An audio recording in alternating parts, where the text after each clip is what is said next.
Sarah Campbell. It's 6 o'clock. Good morning. Here are headlines today. Millions who have... Good morning from Nuneaton. Steelworkers begin industrial action. Good morning in sport. France beat Austria at Euro 2024, but the win is overshadowed by an injury to Kylian Mbappe. Their star striker suffers a broken nose.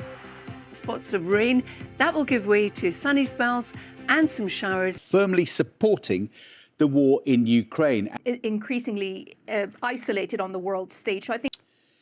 Now, the Post Office inquiry continues today with two directors from the forensic accountancy firm who are credited with helping to expose the scandal set to give evidence. Andy Verity is there for us this morning. We can check in with him.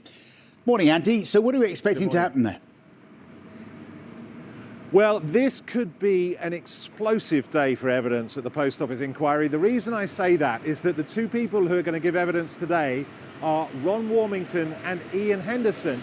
Now, if you remember the ITV drama that went out at the beginning of the year that caused such a big public fuss, well, that included a character called Bob Rutherford, who represented a firm of forensic accountants. He was really an amalgam of both Ron Warmington and Ian Henderson, two forensic accountants who were hired in 2012 by the Post Office after pressure from MPs and Parliament to look into claims that sub-postmasters had been wrongly prosecuted.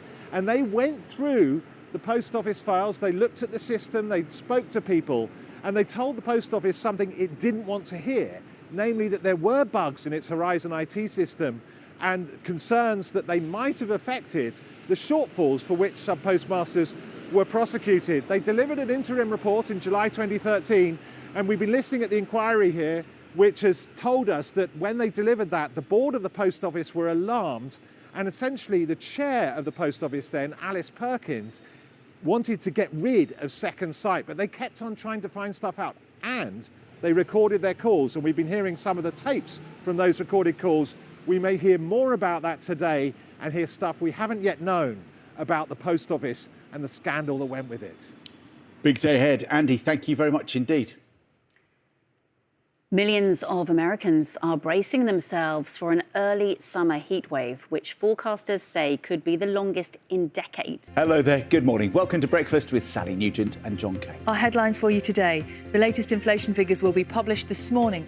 Yes, we're talking about the cost of everything from the fruit and veg here at Wolverhampton City Market to the things that you buy online. Call for the UK government to increase spending on temperatures as heat waves continue across the United States, India and Europe.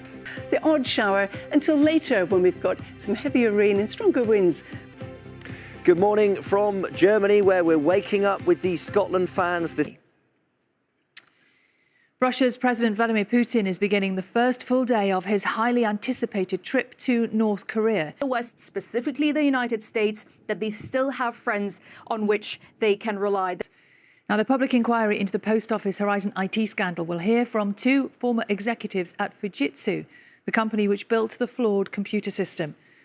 Today, former chief executives Richard Christou and Duncan Tate will be asked what they knew about the faults that led to hundreds of sub-postmasters being wrongly convicted of fraud. Pop star Justin Timberlake has been...